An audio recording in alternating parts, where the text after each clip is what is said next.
goes. All right, I'm going to make you host. Cool.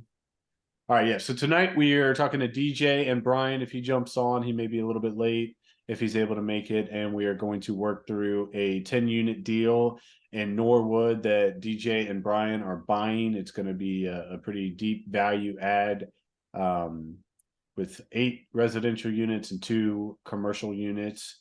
And with that, DJ, if you want to open it up with whatever photos you have, and we can kind of put them up on the screen as we walk through the questions. And then as we get through specific items, if you want to pull up those documents as well. Sure. Yep. Give me a second. Let me bring sure. Back and whenever you guys have questions, feel free to raise your hand or chime in, or I'll pull up the chat. If you don't want to say them, you can chat them. Yeah. And we'll kind of try to. So he's joining. Okay. And we can try to answer them as we go, and then. But if you have something that you don't get answered, we can hit it at the end there. We'll do a Q&A when we're all done.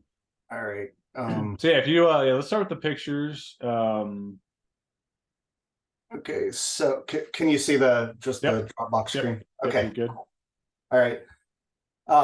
I hate Zoom updated, and when I share my screen, everything else disappears. So I know, yeah. Figure it out. All right. So yeah, we've got it's 2 buildings side by side in Norwood. Like Joe said, they're mixed use. They're both 3 stories. The top 2 stories are apartments, and then the bottom floor is commercial on both of them. That's 4633, and then the first one was 4631. Yeah, or that's 4633 and then 4631. So they're side by side. Deep value add, as Joe said. The restaurant in 4633 is almost turnkey. It needs cleaned up a little bit, but it's relatively turnkey. The rest is going the wrong way here, is full gut. The 4631 are 421 units. 4633 are 411 units. I'll just flip through here slowly, but semi-slowly, but so this is one of the bathrooms in the restaurant. This is the restaurant, so all of the equipment stay in. So the restaurant's in pretty good shape. This is the other commercial unit, so it needs a little work, but they've already started on demo. So I don't know. So Ash Patel owns these buildings right now.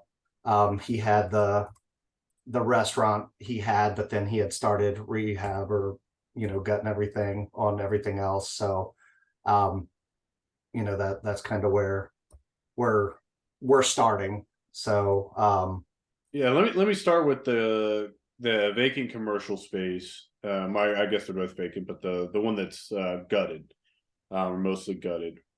What are your current, you and Brian, feel free to join in here, the discussion as well. What are your current thoughts, ideas? Like, what are you leaning towards pursuing with that type of space?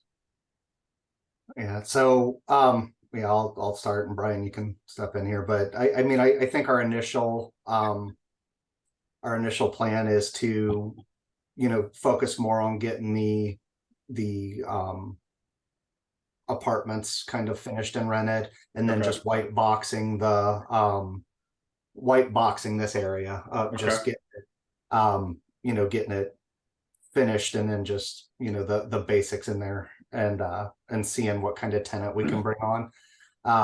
We've had a bunch of different ideas, but I don't want to, Norwood zoning on some of it is interesting if you want to change like the type of business it is. And so I think we're gonna kind of just again white box it and advertise it as that, see if we can get a tenant in there, even during construction, if we can find, somebody that has interest, Okay. And by white boxing, you mean basic electric, basic roughed-in plumbing, and drywall, so they can basically come in, whatever tenant, and build out the space to fit their needs. Correct. Yes. Okay. Yeah, and I was thinking, I kind of like the idea at first of putting like 2 residential units in there because it would be pretty cool with like super high ceilings. Mhm. But I think that would just add to the rehab costs, which we're kind of maxed out right now. So it's kind of like, maybe we should, worst case, we white box it and we don't fill anyone. Maybe down the road we could always convert it to residential or something like that. But I know the city didn't really like that idea because it's on the first floor, and that's not like traditional, I guess, for the city to have residential on the first floor in that kind of city area. So yeah, and as DJ mentioned, I think we want to stick to whatever it's zoned for, because anytime you change it, I guess they mentioned, one of the biggest hurdles we'd run into is having to put the sprinkler system in there, which could be pretty costly. So, any business that's in the same, within that, zone would be ideal. And what are the allowable uses for the current zoning? So I think it was it office? No. You had that, what was that? Yeah, thing I don't know what I did with that paper. But it's business zoned, but I don't think it was, office space was not in it. Like, it would have to be rezoned for office space or living. Let's see if I can find it in stocks. Zoning, here it is, zoning type. Yeah, central business district. And I think the way they check these off, you'd have like catering, or maybe that's the one on the right. Art gallery, office, personal services, whatever that is.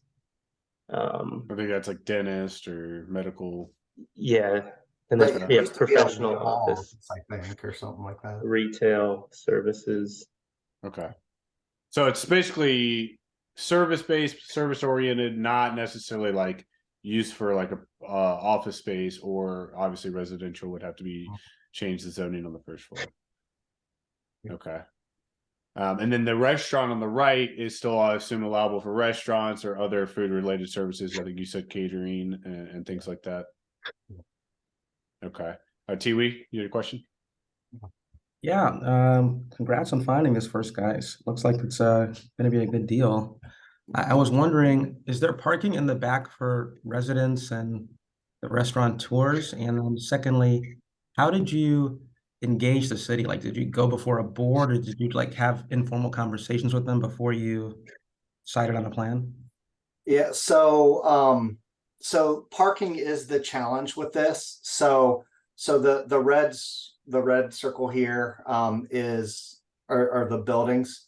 So there's on-street parking right here, and then there's a parking garage right here, and then city parking is right here. So there's parking around there. It's just not right there. So like for the restaurant, it'll be kind of interesting dynamic of, hey, you got to park over here and walk, but so that is, the parking is definitely the challenge. As far as how we engage the city, I mean, honestly, so this is like the culmination of the connections and everything of making this. We had, Brian and I had looked at another building. I mentioned it on this meeting a month or so ago, and then so Joe kind of brought this deal to us. And then part of it was, based off of Joe's guidance and knowing Norwood, he said, hey, before you do anything, go talk to the city and, make sure, everything's aligned with what our thoughts are for the building. So actually the city department or building is right here. So we were able to, we emailed the guys, called them, and they set up a meeting, and we went and met, actually right before we did the inspections on the 2 buildings. But they were very, kind of open on what they envision us doing there. They had a lot of ideas of what Norwood needs and stuff. they, they kind of gave us guidance on what they would recommend us not doing. So that like the apartment things that, obviously we know, we have, multi or duplexes and single family rentals, so we know the rental stuff. So that's kind of the easy out, as that was kind of our easy solution for that empty space. But Norwood, they were like, everything is, everything's commercial, so keep the first floor commercial is kind of basically what their guidance was. Yeah, I was gonna say an example of one of the things that they guided us on, because we were thinking like an event space, like a little wedding venue or whatever, but I guess there is one like a block down there and it's like a really nice one. So it's like, well, probably shouldn't do that if there's already a nice one a block away. So yeah, I mean, just to add to that, I've had a couple people who I've talked to about this property who know Norwood really well. And the thing I've continuously been told, including from the city workers, was some sort of like breakfast and lunch diner style restaurant. That was, again, it was just odd how many people reoccurringly told me that, because there's not a lot of good kind of homemade, mom and pop type style diners, breakfast and lunch. And I guess for whatever reason, they said like no one goes to Norwood for dinner. It's like, I don't know why, it's just like a thing. They said it's like always been that way. There's been very few successful dinner places, and it's all kind of, breakfast and lunch, because Norwood is like 4 or 5 times the daytime population, right? Because you have so many offices and employers. So the residential populace is much less than the Monday through Friday kind of work time. So anyway, I thought that was an interesting thing I'd pass along.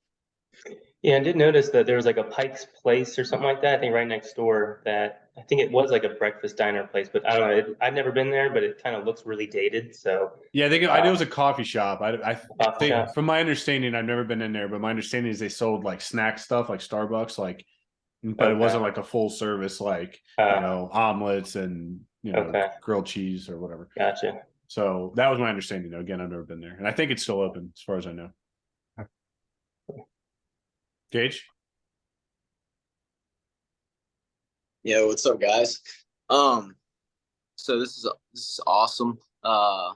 Very nice. From me working with a lot of cities, I'm vice president of the Main Street in my hometown, and I also do development. So I see a lot of this kind of stuff. The nice thing for you guys is if your plan's to white box it, then really what business goes in there, I mean, you have control over what that is. Obviously, you can pick who leases it. But at the end of the day, you don't really have to spend too much time thinking about the business it's going to go in, because that's what the entrepreneurs are going to be doing. They're going to be doing their research on what's needed in the area if they're good. And with Norwood being such a popular place, you couldn't see, someone going in there that's going to tarnish your reputation. So that's awesome. And if you do get into the weeds with all that stuff, and end up picking, wanting to really get down into picking your business, the more power to you. But one piece of advice that I did have is, you have I don't know the difference in Ohio and how the councils are and stuff, but a lot of cities have a lot of different segments within the city government that work with different things. So like, for instance, in mine, we have 3 cities in my county, but then each city has their own Main Street Association. They have their own redevelopment commission.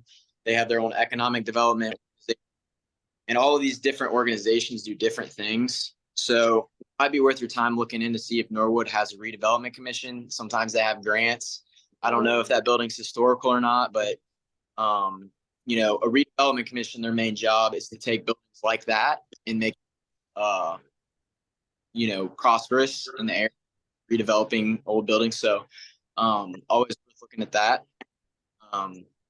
Yeah, they both actually qualify for a facade grant. So that's, and was there a tax abatement available as well? Okay. Yeah, that one I've got the paperwork, but I think that there's the stipulation right now is that the construction has to be done by October. is one of the things I read, but I don't know whether that was just the one document I found. So I was going to reach out to the Norwood folks for the streetscape or for the tax abatement. for the tax abatement. Oh, okay, wow. Okay, The streetscape, I think it's Okay. reimbursed based off of what you spend. But the tax abatement, I think it was, at least the document that Osh sent was, I think it had, the construction had to be done by October. Cool. But I don't know whether that's just the document he sent or if there's a newer one or whatever. So Is this area a pretty retail heavy storefront on the bottom floor? There's only a couple buildings right there in the downtown drag. Now, right caddy corner, if you go kind of south of where we're looking at, there's a big newer shopping center, and that's all retail, retail restaurants. Like Kroger, Starbucks. Yeah, Walmart, exactly. yeah, and it's a half a mile from that new the new development, the Factory 52. Yeah. 52 or 42 or whatever. 50, yeah. And then that same developer is actually building an apartment right up here. So I think PLK or something. Yeah. Awesome. Gage, is there anything else you want to add?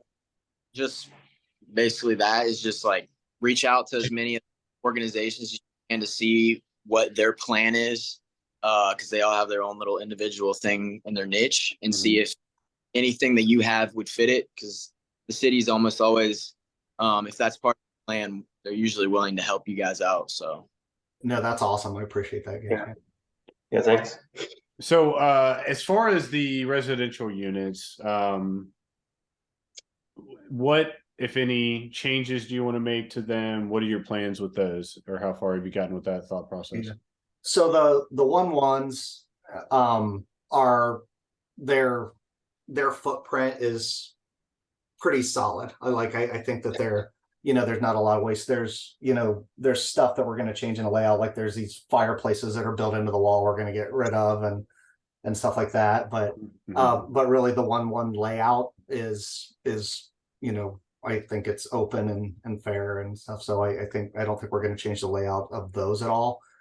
Just again, gut and everything and redoing, full electric, full plumbing, full everything. I think that the wall we're looking at right there, I think that's the living to the kitchen. I don't know, may not hurt to open that up a little bit.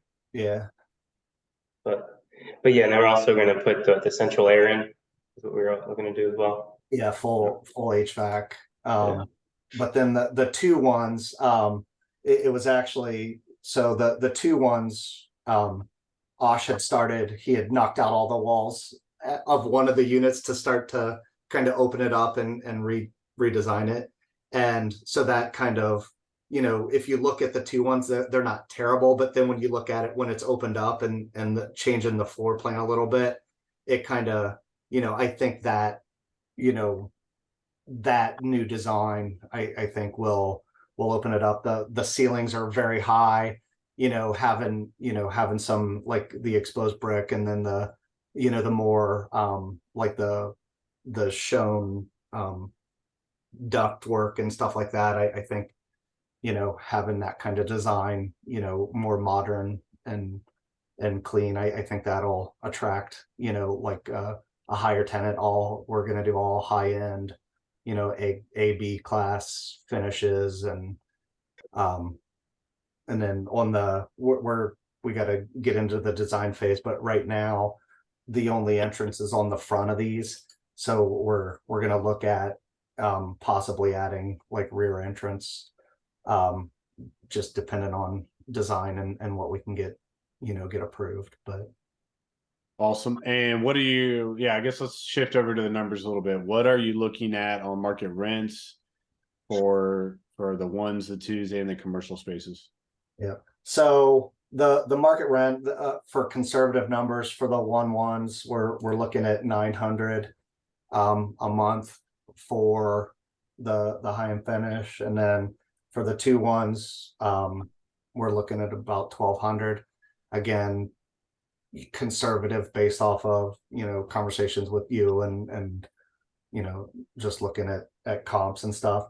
The commercial space, this is the the gray area that we're learning. So you know, that's where my interest in mixed use came from, and you know, Brian and I both, you know, we're kind of, you know, both Joe and Osh kind of gave us, you know, the estimates of what, you know, what a conservative estimate for rent of a commercial space would be. So we're using those numbers to underwrite the commercial space. So that's going to be the learning curve in this is the actual commercial part. The good thing about this, or the positive part, is that, you know, if we take out the you know, the rent from the commercial space, we're still positive. Like, you know, we're not losing money. So it's still, I mean, it's like 0.1% cash flow or cash on cash, but it's still green. We're not in the red with them. So we have a, you know, I think, you know, and Brian, you can speak to this too, is I'm viewing this as a learning opportunity for the commercial space. So yeah, and so and that's even with these fairly conservative rents on the residential is what you're saying. Okay.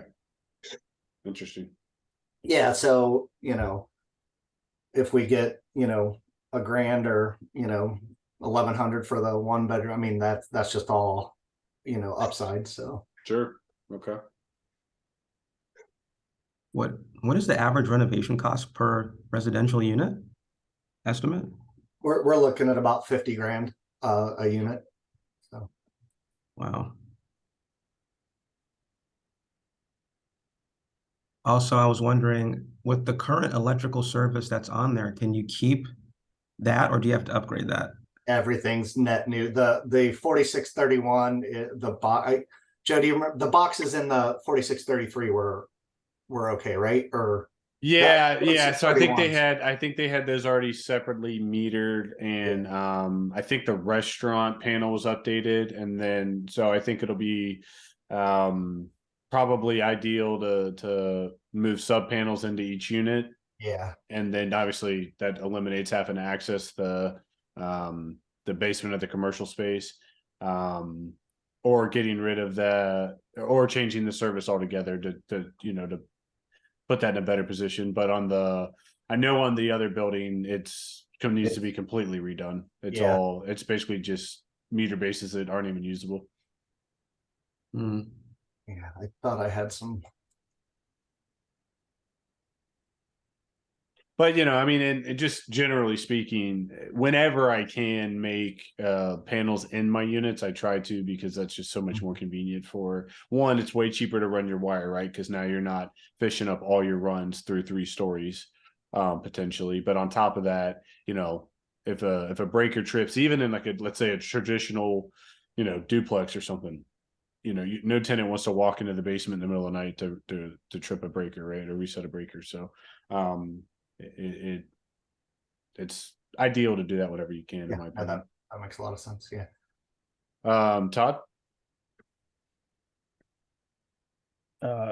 2 questions, and I'm going to plead total ignorance here, guys. So if this is stupid, just correct me and educate me, please. So just looking at, I was curious on your rent per square foot on the commercial, you know, the one is almost half in terms of your price per square foot.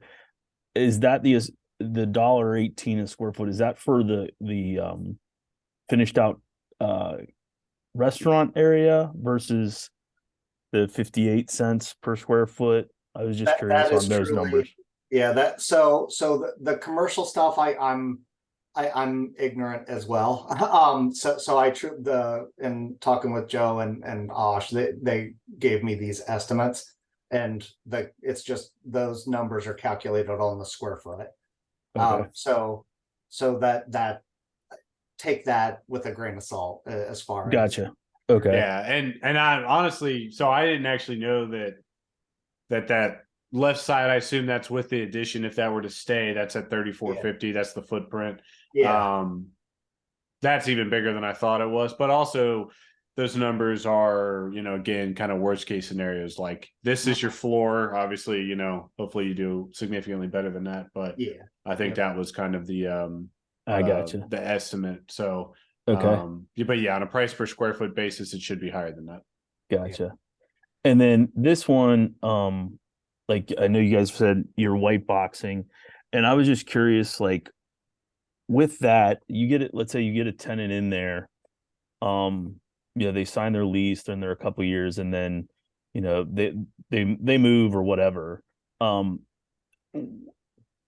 when you're trying to fill that, then let's say a business goes in there, I don't know, I'm just hypothetical, some kind of hair salon or something very specific, and then they vacate.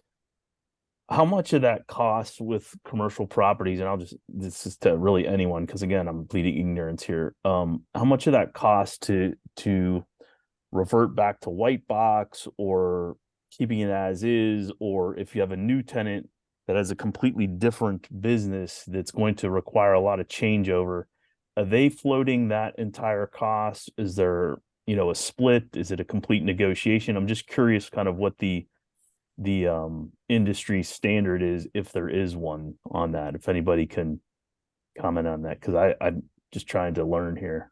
Does anyone have any commercial space at all in the group? Okay. So the only thing I can speak to is what I've done on the leasing side as an agent, because I've leased commercial space and dealing with this type of situation, but I don't own any commercial space. So strictly from an agent standpoint, it is, first of all, it's all negotiable, right? Like everything else in real estate, everything's negotiable. But what I've seen happen and what seems to be commonplace, and again, that's not my area of expertise. I've done a few commercial leasings, by far not my expertise though. But what I've seen happen is, if it is a large build out, right? Let's just use this. Go back to that vacant picture for me. If you can use that vacant space as an example, right?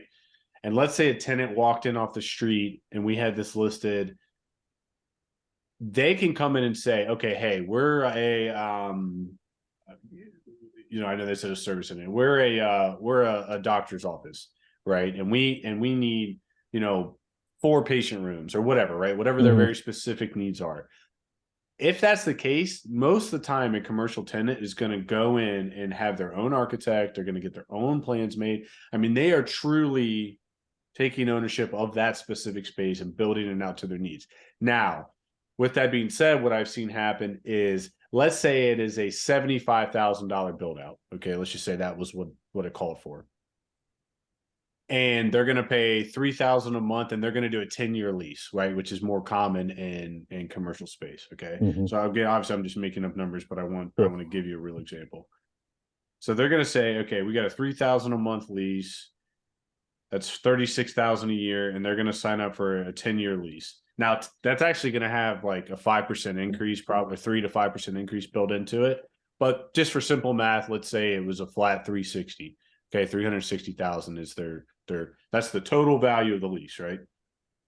Well, what I've seen landlords do is they'll then credit that $75,000 build out in full, partial, whatever. That's again all negotiable. But let's just say they're going to credit half of it, and maybe they credit it over 5 years or whatever. See what I'm saying? So they're going to take, makes sense. Let's just say they're crediting 35,000. So now your lease is 325,000, and then you divide that by 10 years. Well, now you're paying 32.5 a year, however you want to break it up, right? But they're basically requiring the tenant to bring money to the table. They're having them buy in with their ownership. They're getting a long-term lease, which is good for both parties, right? Because if a doctor's office comes in here and spends 75, 100,000, they don't want to get kicked out in 2 years, right? Like you just said.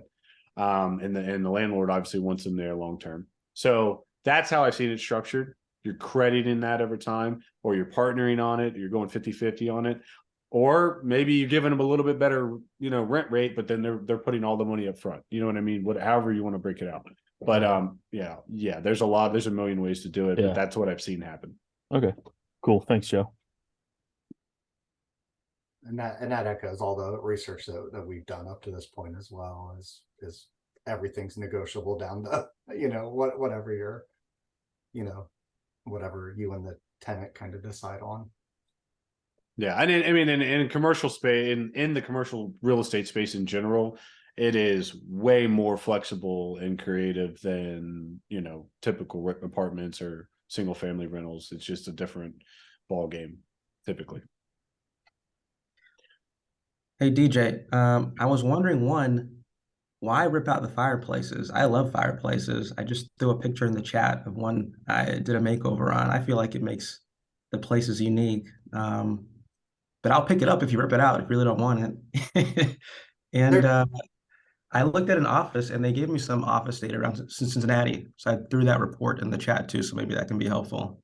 Okay, cool. That's awesome. Thank you. I'll download that right now because our chat from last meeting I didn't save off and I lost it all. Yeah, I mean, I'll just my 2 cents on the fireplace thing is while I agree with you, they do look good, and I've kept some.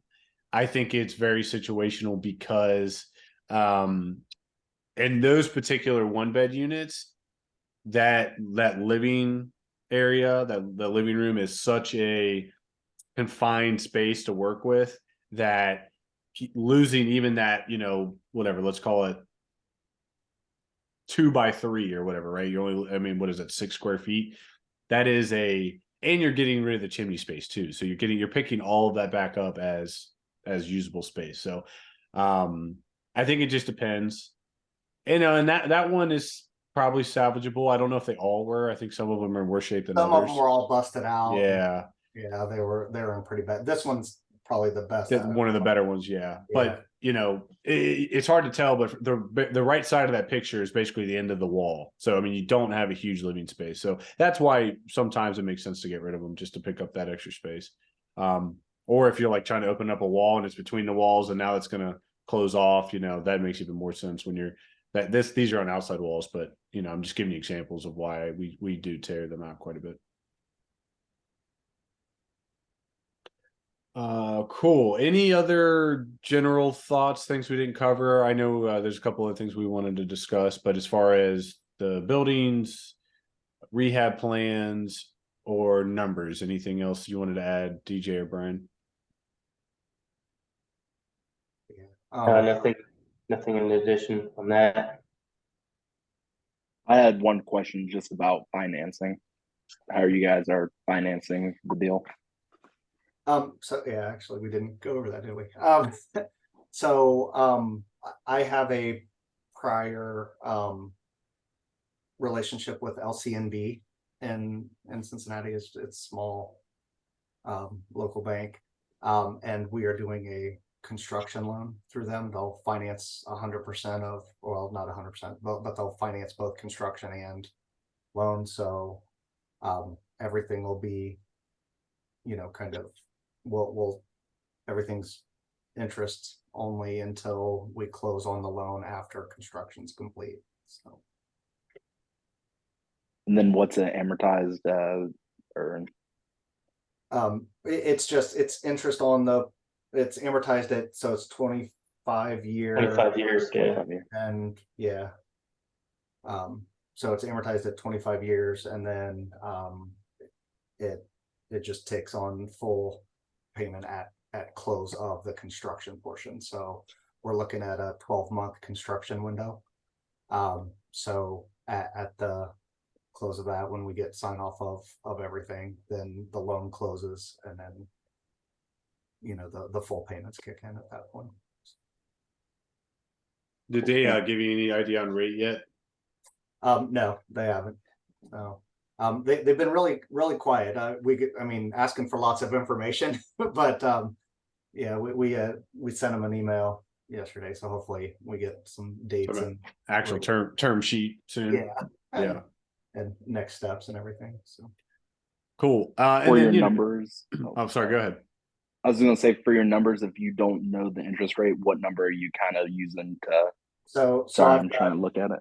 Yeah, 7%. We had originally, I think I had it at 7.5, and then I was talking to a few people, and it seems like between 6.5 and 7 is the average. So I moved it down to 7 just because that seems a conservative rate at this point. So I am curious, this is side note. Does your calculator have the cap rate valuation built into it? Yeah. So like if that were at a 7.5 cap, what would that do to your value? Just out of curiosity. Well, if I don't mess up everything.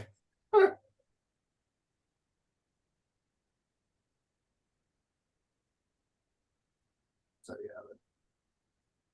That takes it to 1.5. And what was it before? It's 1.4. Okay, so almost 100,000 in value for that half point.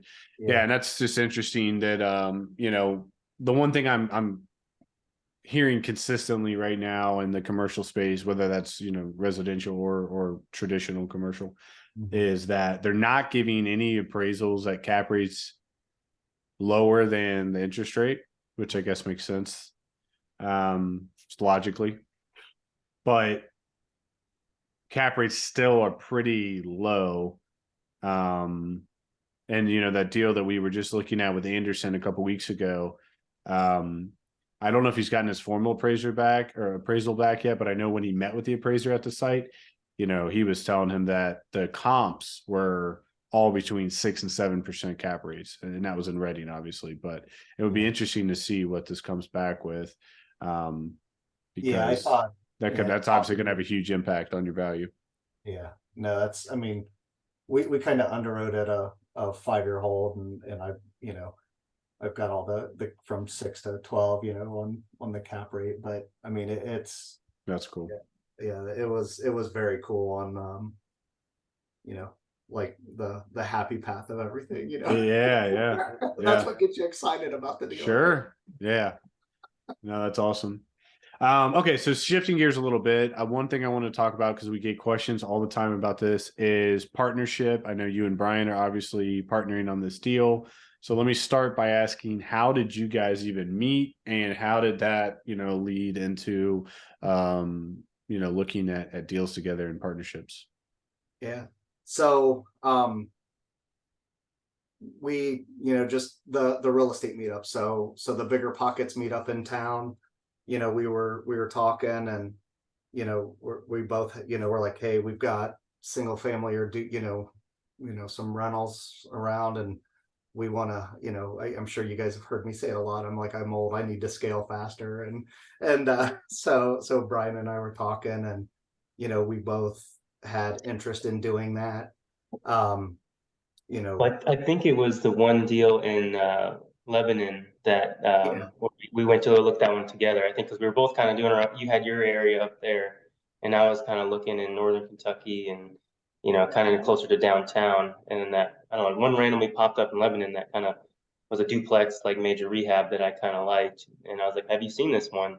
And yeah, I saw it. I saw the listing, but you had your goals or whatever, so you kind of weren't aggressively looking at it. I was like, well, let's go check it out. And so, we kind of got excited about that one. And then I guess I was kind of like the one to say, screw reading books and, doing more education, like let's, learn by doing, right? And so we started looking at, going to look at more, and, put offers on other ones. And, I think that's, at least me personally, I feel like I've consumed enough content. It's time to start, taking action. And so that was kind of, and that's where the partnership, kind of developed from, was, Brian's the jump and build the parachute on the way down kind of mentality, and I'm more of the conservative mentality, but he's kind of pushing. So, and then, as far as strengths of what we bring to the table and stuff, I think, we're both a very analytical mindset, and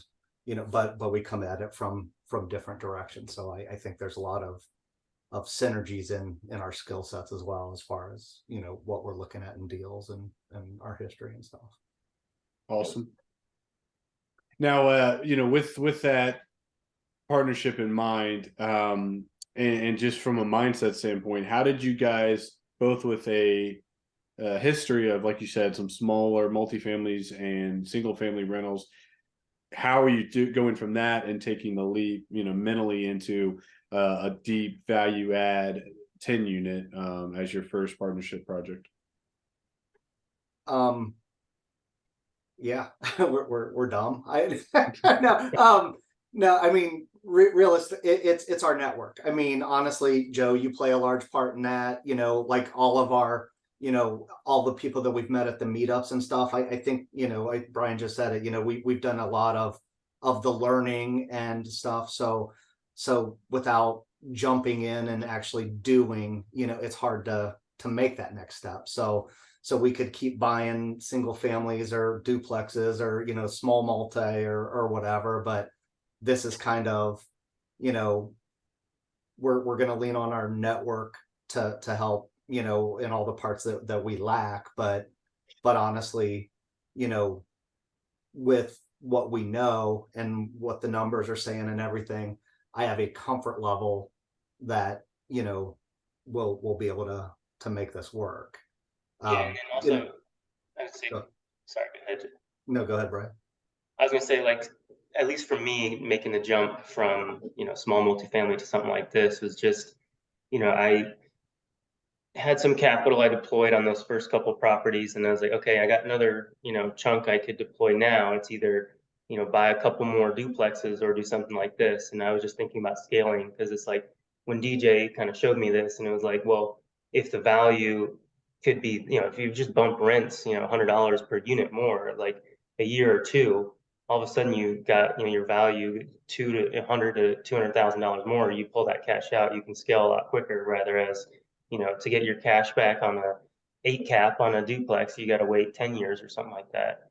And so for me, it was just like, okay, I'm gonna run out of capital, and then I'll be sitting here for the next deal. So for me, it's the major rehab and being able to pull the, you know, refinance after 2 years, after the seasoning period, whatever they call it. Could just rinse and repeat and do it again. Man, that makes sense. So you guys are looking at the power of the exponential growth and how much more leverage you get when you're building value off of income and a cap rate versus, you know, comps on small multifamilies or single families, and the time it would take to have that same amount of growth when you don't have as much control over it, obviously. So you don't have to get into specifics, but is this a situation where you guys are both bringing capital to the table? Is one bringing capital, or are you raising any other money or private lending outside of your own capital? So we're both bringing capital. Brian's bringing more capital, and you know, we're working that out in the numbers of how everything works and stuff. You know, that's part of the partnership, you know, and all of that. But yeah, we're both putting capital in the deal, no capital raised. Okay. I wasn't comfortable with that yet. I want to, you know, I think Brian and I are okay with, you know, if we totally hose this and lose our money, I think, you know, we're going to be grumpy, but we're not hurting anybody else. So we want to build out our processes with this. And I think, you know, long term, I absolutely, I would love to, you know, raise capital and to do bigger deals and stuff. Yeah, and I know, I mean, DJ also brought this deal to me, right? So there's value in that. So, you know, it kind of justified my additional capital. It kind of worked out that way. You know, his you know, a little bit better analytical skills of building this out, and he kind of, you know, took the lead. You know, he had the bank connection too, so, you know, he had a lot of those, you know, value, bringing those value to the deal, where, you know, my capital is obviously value as well. So it seemed to work out.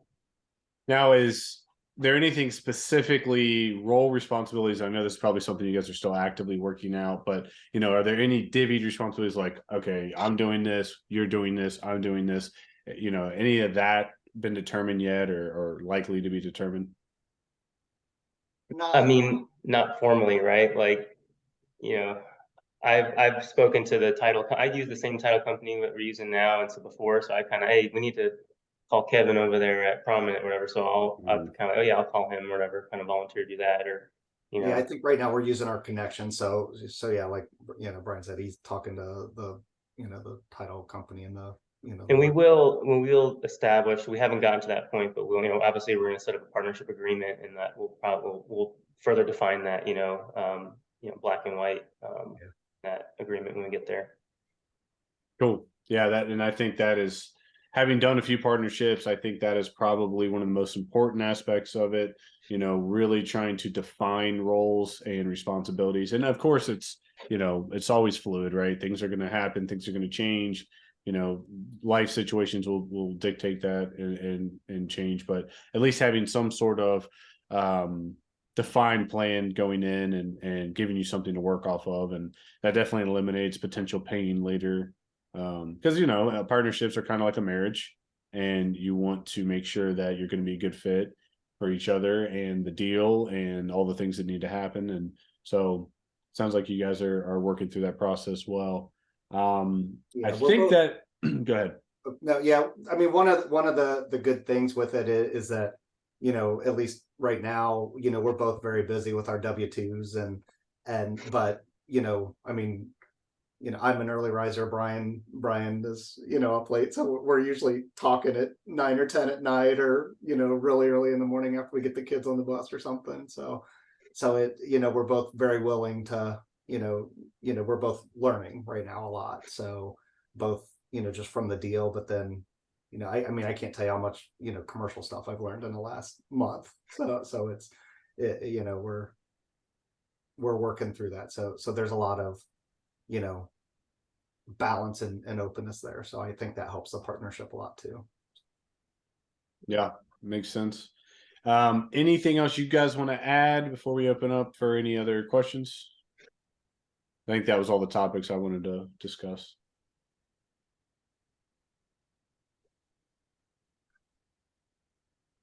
Cool.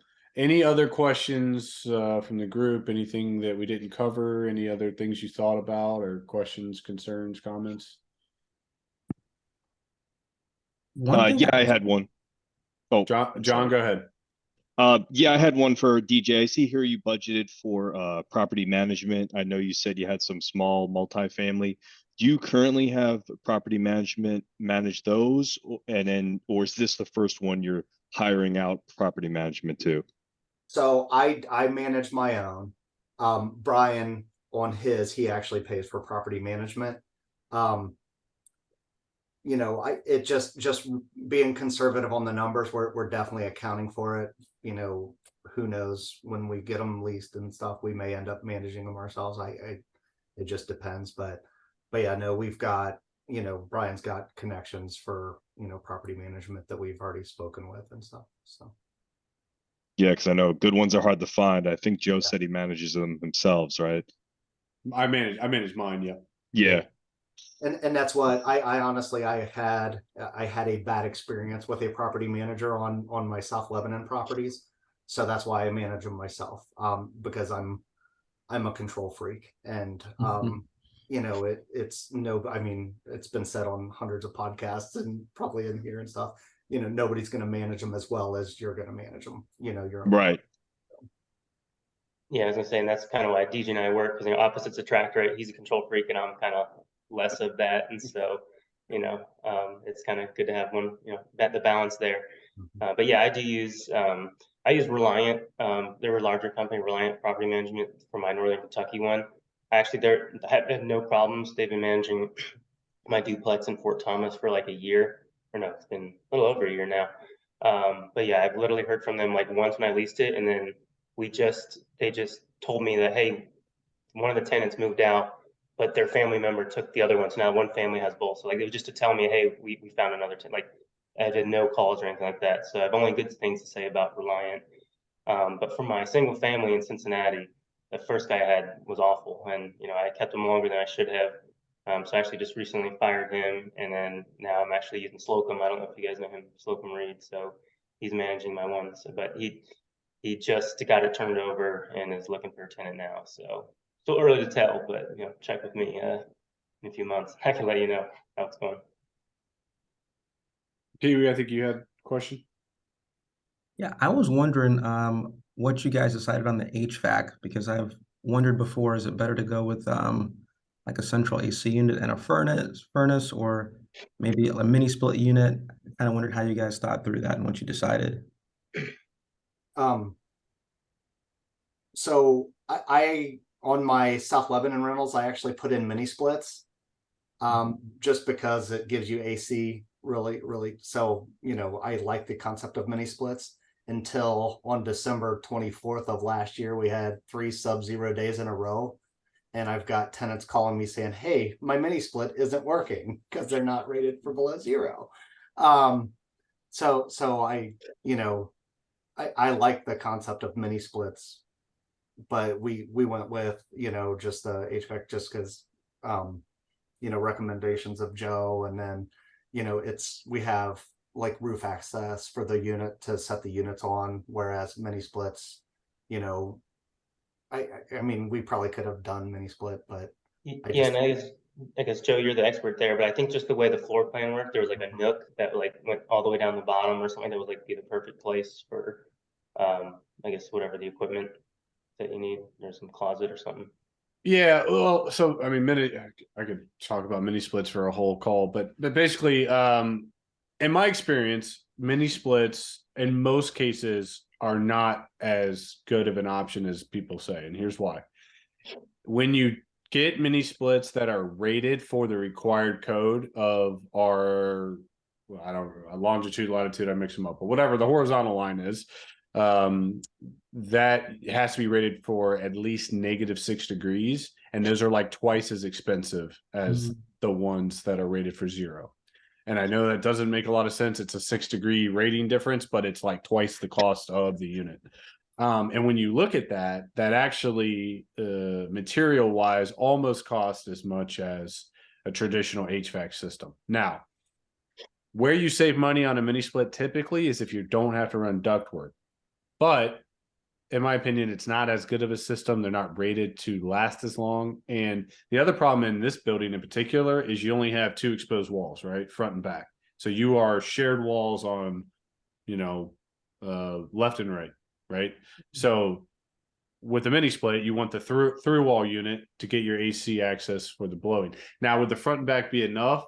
Possibly, but you also have to remember that these are split where you have a unit in the front and a unit in the back. So now you're only talking about one potential head unit that goes through the wall. So all that's to say that in this building in particular, it probably wouldn't make much sense.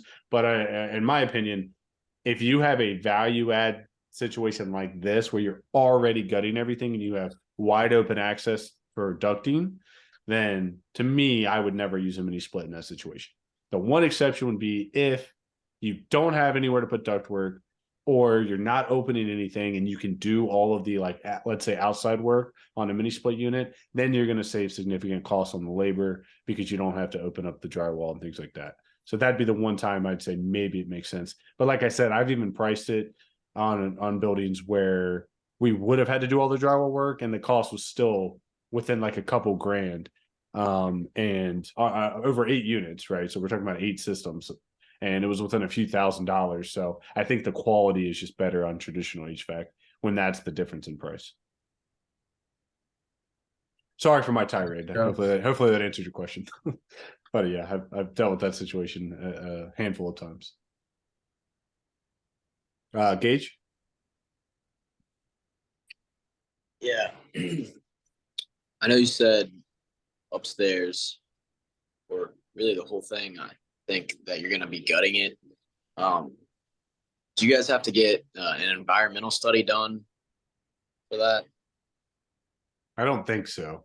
I don't know if that's something they specifically asked for, but I don't think so. Typically, the only time I've seen that required is that whenever it was used for something that had hazardous material, I've seen that required. But as far as I know, on the residential parts, Norwood doesn't require that.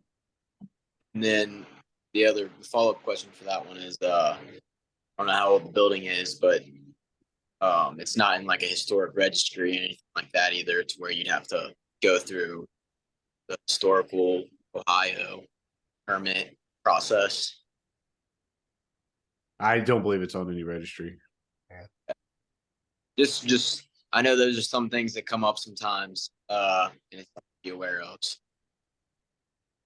But that's good. Yeah, I'm assuming DJ, when you guys met with the city, they didn't mention any of no, those things. they didn't mention any of that. Okay.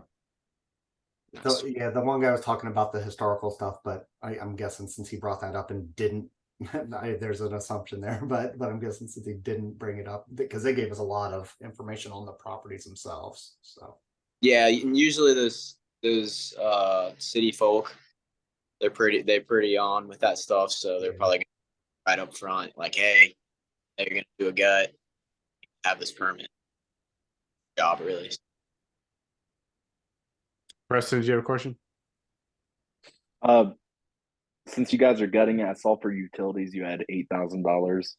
Are you thinking about dividing anything out or trying to pass that on to your tenants? It would be each unit would be metered separately, as far as electric goes. Water, I think will, just the way that it's brought into the buildings, I think we're gonna, just include that in the rent, or, we're not gonna meter it separately or do rubs or anything like that. But, the electric and gas will be metered per unit. So I assume that 8,000 you have is primarily just water and trash costs. Yes. I mean, obviously there could be very minor common area electric or something. Yeah, common area electric, and then just water and trash. So, okay, gotcha. I was looking at the spreadsheet, seeing where the 8,000 was. I saw that, and I was thinking like that seems high, but then I was obviously for 10 units on water costs, that's probably right. Yeah, and then the trash and it's billed, I believe, billed with it. If you don't get a separate dumpster. Cool. Any other follow-up questions on this? I just remembered that just a suggestion, two things that I did on my building that I kind of learned along the way was that one, I didn't realize there were like different contracts you could negotiate for gas. It's more of a big deal in mine because there's a central boiler, but I think I had AEP and I found Santana Energy, and it's like it's like 59 cents per CCF. So that was a little bit of a cost savings that I hope will help next year. And also Alta Fiber, they were like really in a build-up mode. So they actually came out to the property and wired the whole property for high-speed wireless internet, and they charged me like 35, and I'm charging the tenants like 50 or 55. I could charge more, but that's a pretty good split there too. wow. And now's the best time to do it while you have everything open. Yeah. Yeah, that's something I brought up to Joe. Yeah. Nice. Running coaxial throughout the building. Yeah. The tech boxes or whatever. Yeah. Awesome, guys. Well, appreciate DJ and Brian for sharing all of that with us. If you want to pass it back to me, and we will do our group discussion. Yeah. Let me see. Since we got a couple new people, let me grab our questions here. There you go. Okay. Give me just a second. Okay.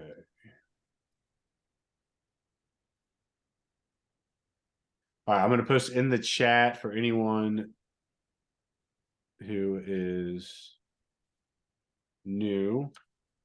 These are our questions that we ask each week. So if it's your first time here, I will call you first, and you see those first group of questions up in the chat. So Preston, if you want to lead us off, I think this is your first time here. Sure, let me see here. So my name's Preston Oglesby. I live in East Walnut Hills. I invest in east side of Cincinnati. I actually just finished a BRRRR. The refinance goes through hopefully next week. So I'm back in the market looking for another place. I'm currently looking for a little bit larger value add opportunity, residential, north of 4 units, under 20, east side Cincinnati.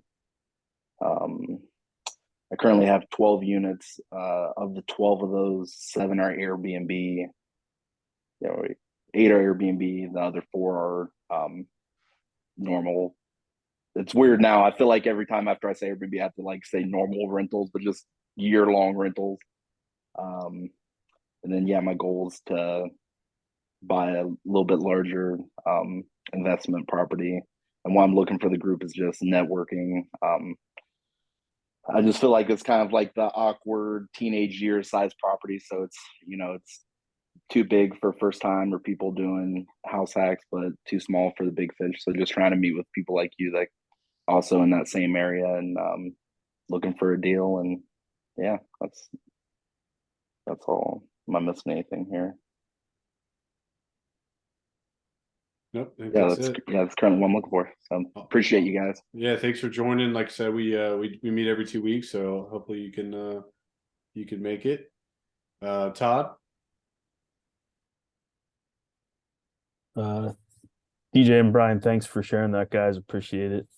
Learned something, and shout out to Angelo. Saw those pictures of his nice hardwoods on his new place. So good luck with that. But uh news on me. Finally passed my exam last week, so good to go. Met my first onboarding meeting at Coldwell today, so realized I got a lot of crap I got to do now. So just moving forward with that, and was going to be at the meeting last week, or sorry, last meeting, but my daughter decided to break her arm, so I realized the meeting was about to start in about a half hour, so I posted that I was in the emergency room with her. So I still got to watch the recording on that. So, but thanks for posting that, Joe. But for the foreseeable future here, just focused on the agent business, and that's about it right now. Just I got signed a new lease, got to up my rent on my single family. What was it, $125? So that was kind of a nice surprise. I thought they were going to renew, they didn't. Got new tenants in there and up that, and then I have another renewal coming up, and I think she'll be staying, but probably going to bump the rent like another $50 there, just to try to still under market, but in good tenants, but trying to make sure the gap doesn't get too big there. So that's about it for me. Awesome. Cameron, are you here? Or William? I think you go by Cameron. You're on mute. There you go. Yeah, sorry. No, you're fine. Yeah, if you see those first group of questions, if you want to hit those for us in the chat. Okay. Yeah, my name's Cameron Wilson. I'm located over on the east side in New Richmond. I actually haven't really, I mean, I've done a little bit. I guess I'm not actively investing. I did a flip with my brother in Dayton, Kentucky last year, which is like a really long, drawn out flip. Then I had some rentals like a couple years ago, but I don't currently have any of them. That's probably my biggest short-term investment goal is to probably get my first rental, hopefully this year.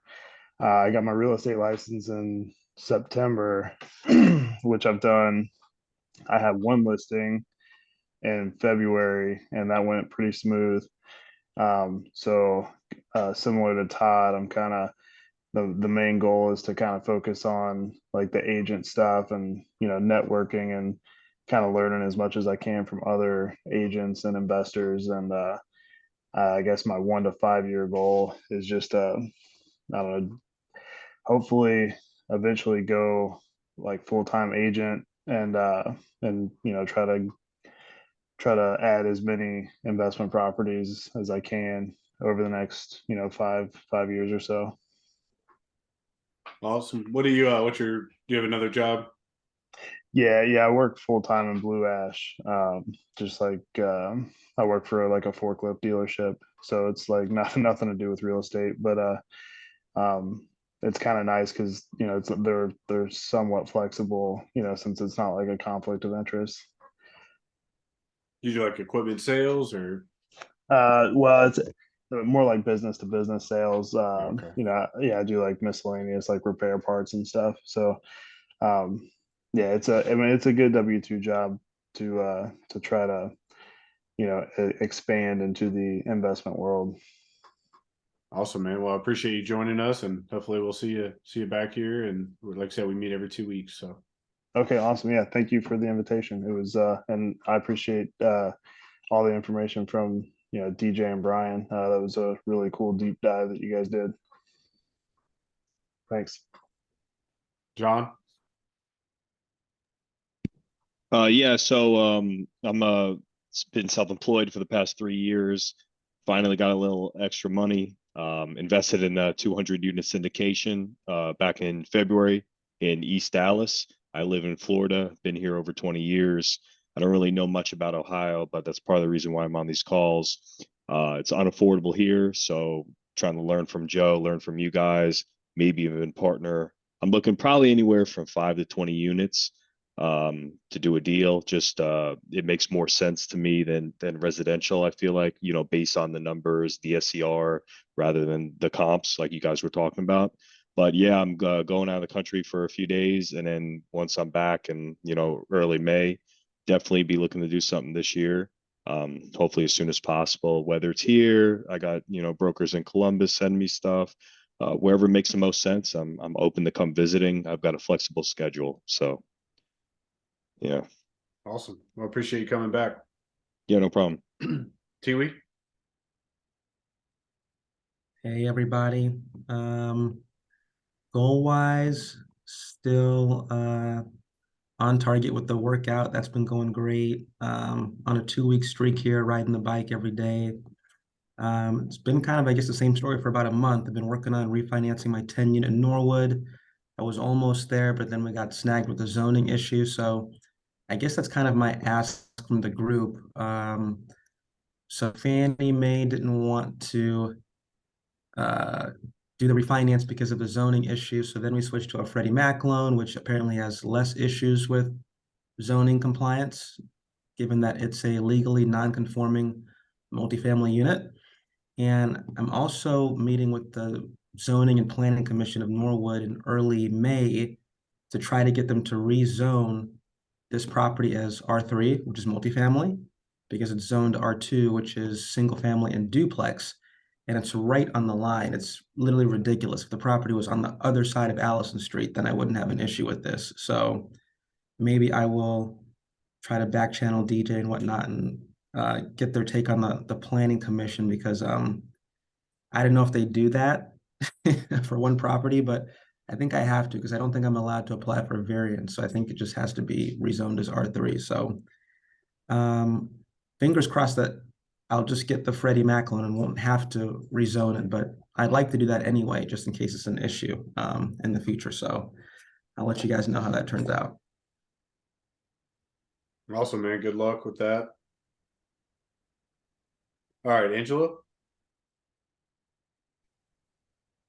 Yeah, so DJ, Brian, super excited for you guys. I've met you guys at the Bigger Pockets meetup, right? So again, all about networking, all about making these connections and learning from each other. So super excited for you guys. As far as my updates go, closed on the duplex almost a couple of weeks ago now. So that's been pretty awesome. And then the our next door or our inherited tenant, we're gonna go ahead and keep her. So we already got some money coming in that way, which is pretty awesome. And then I'm also working. I'm hoping that within the next week or so, I'm gonna go ahead and start marketing my single family here in Florence and start moving my my stuff over to Cincinnati again, that duplex, which I'm planning on house hacking. And then ideally, I would like to house hack once a year and see how that goes. And then at the same time, spending some time and energy setting up my systems, right? I'm sure that there's going to be a few iterations, but we'll see what happens. From a savings standpoint, going back to my 2023 goals, everything's on track. And right now, reading a book on tax strategies, kind of trying to work on that tax planning. And once tax season's over, which is pretty much over now, I'm gonna try to get in touch with Phil and kind of look at my personal situation and see if there's anything that he recommends that I do right now. But other than that, things are going well. I ran into a couple of I wouldn't call it really an issue, but some with the electrical with this duplex that I've already talked to Joe about. And by the way, Joe, I actually have some additional thoughts that we'll just talk offline about this, but I have some additional thoughts. But anyways, that's what I got. Awesome, man. Yeah, congrats again on that closing. Yeah, I'm looking forward to you seeing it up and running full speed. Gage? Yeah, so just a quick update. Last time I talked to y'all, I had that Dayton foreclosure under contract. After 4 long weeks of waiting for some sort of reply on my addendum, whether that's a yes, no, negotiation, whatever. I didn't care what it was. I just wanted an answer. They just finally gave me something back, which was a request for release. So that was frustrating, but it's in the past. I just got that release 3 days ago. I've already walked 4 homes and a triplex. So I'm on that hunt and looking to find a deal. So I'm not sure why they asked for a release, but like I said, it's in the past and it was an experience to learn from. But one question I did have about all of this, and I listen to Bigger Pockets a lot, and the guys on there, John Green, and the dude with the funny hair and the glasses now that replaced Brandon Turner, can't remember his name.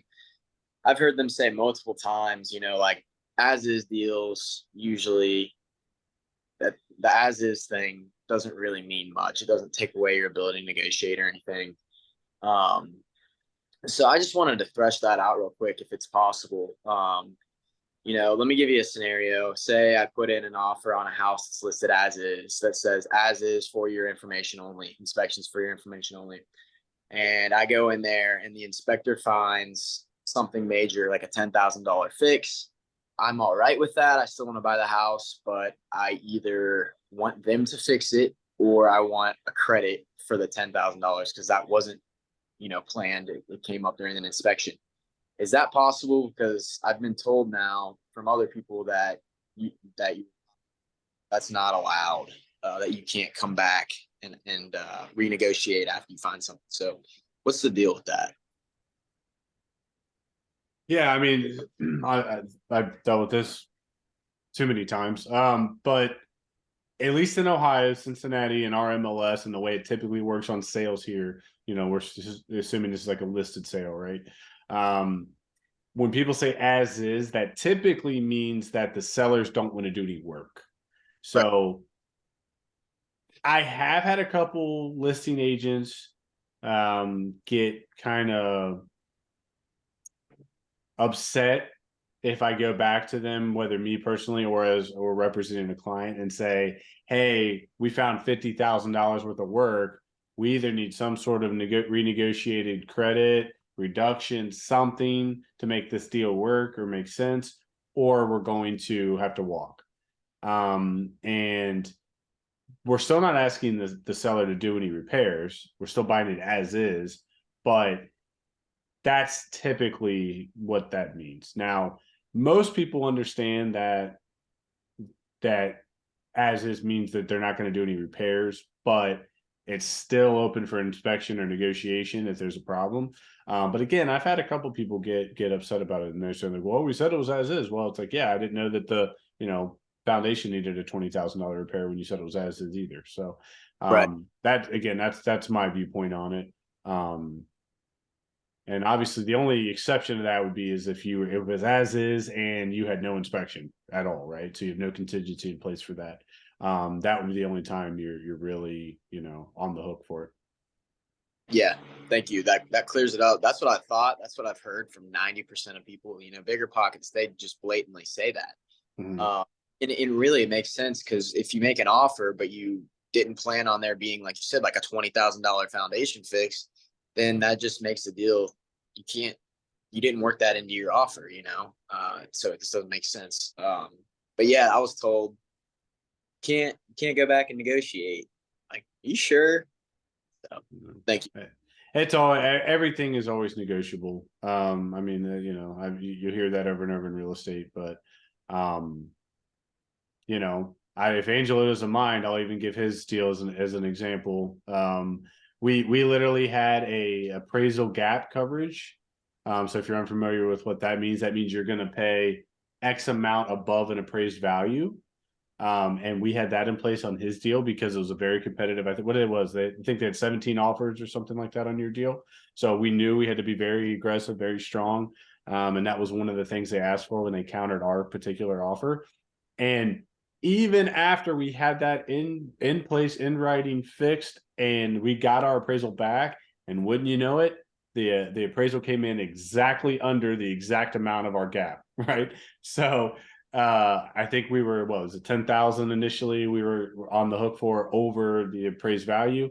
And same thing, we found a couple other items post inspection, so we had no contingency in place. We found a couple other issues. I think, well, I don't remember, you were there at the appraisal, right? Wasn't that the case? So he went on the appraisal, found issues we missed during the inspection period.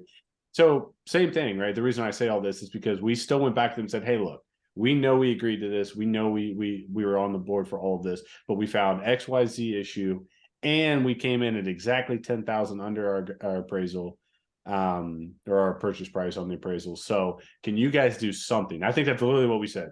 Will you give us something to make this work? And I think they came back with what, a 5,000 reduction on the gap.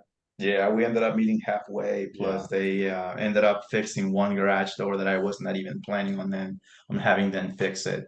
Just gotta ask, right? Yeah, and you know, so that was great. Everybody was happy. Everybody's friendly. It was a kind of win-win situation. We made the most. And honestly, I don't agree with the appraisal. It's a whole separate issue. But either way, it doesn't matter. The point being that the parties came together and everybody was happy. So the point of all that, Gage, is that it's always negotiable, even when you're past contingencies, because at the end of the day, both parties want to get the deal done, right?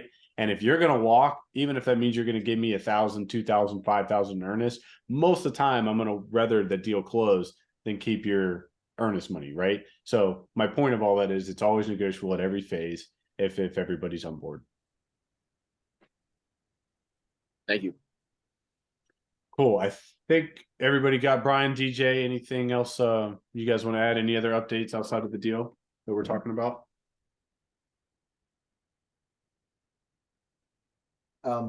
No, I mean, I finished another book, so I'm halfway to my 20 for the year. So working on that goal. Not as consistent as Tiwi is on the workouts, but doing all right. I actually started doing more cardio than weight, so that's why I'm not as bought into it.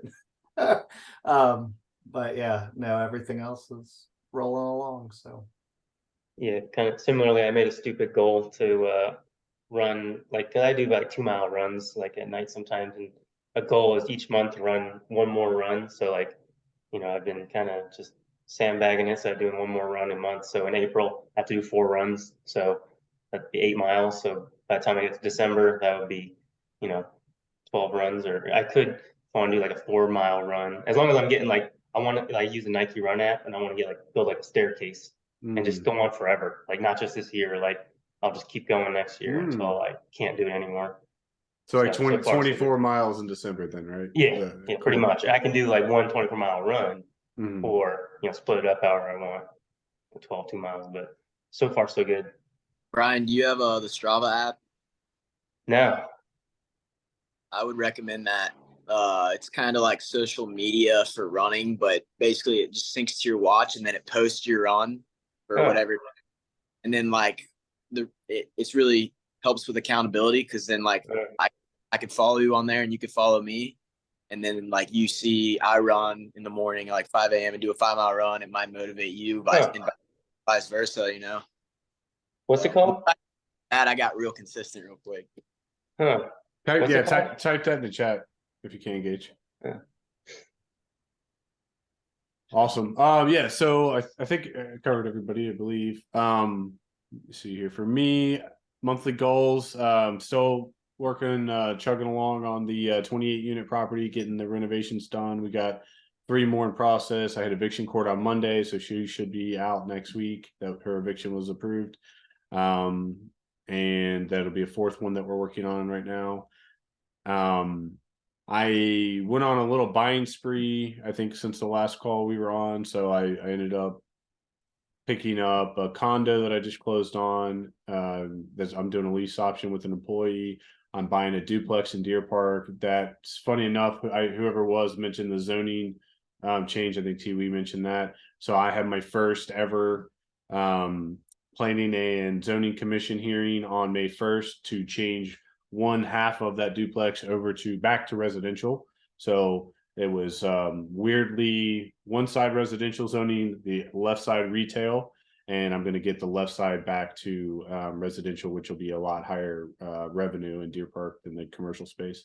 So that was a whole interesting process. But anyway, I have my actual hearing on the 1st, and I'm buying a 5-unit in Covington. So that'll be my first property in Covington. I have a partner on that deal who brought it to me. And so just like DJ and Brian, we're kind of working out a new partnership because I have not done a deal with this guy. And it should be interesting. I don't know a whole lot about Covington, so I'm learning a lot. But from what I understand, it's almost like a mini OTR, I guess is kind of the best way to put it. I mean, looking at rent comps there, it's insane. I would have never in a million years imagined how high rents are near Main Strasse and the Braxton Brewery District and all that stuff. It's like, I can't imagine people pay that rent, but I'm seeing the comps, so it makes sense, and it helps the deal make sense. It's another huge value add. It's like a hoarder house that's got about 6 feet of garbage in every room. It's a totally vacant 5-unit building, so it's going to be a big project, and it'll be pretty cool when it's all done. But supposed to close on that any day now. They've been telling us since last Thursday, tomorrow, so we'll see whenever that tomorrow actually happens. But yeah, wasn't really planning on buying much, but then I bought 3 deals in like 2 weeks, so sometimes that's how it goes. But yeah, I think that's it. I guess those are my wins, finding some good deals out of left field. And yeah, I think that's it. So anyway, I'll let you know how that hearing goes. That'll be interesting. We may have to have a discussion about that after I get done walking through that process, because it's pretty interesting, all the legwork that had to go into even getting the hearing set up. So we'll talk about that another day. But any other final questions, comments, thoughts from the group? Yeah, Main Strasse is a great area, man. What's the name of the street? I'm just curious. It's 24th West 10th Street is the property. Okay. So there's a little dead end section of West Street. I think it's broken up by like the railroads, and it's kind of there's like a couple single families, and it's and then the guy I'm partnering with actually has a detail shop right around the corner, so he's the one that found the deal. And this is kind of odd, right? It's almost like the evolutions of real estate. This is one where my first partnership where I'm going to be more of a money slash and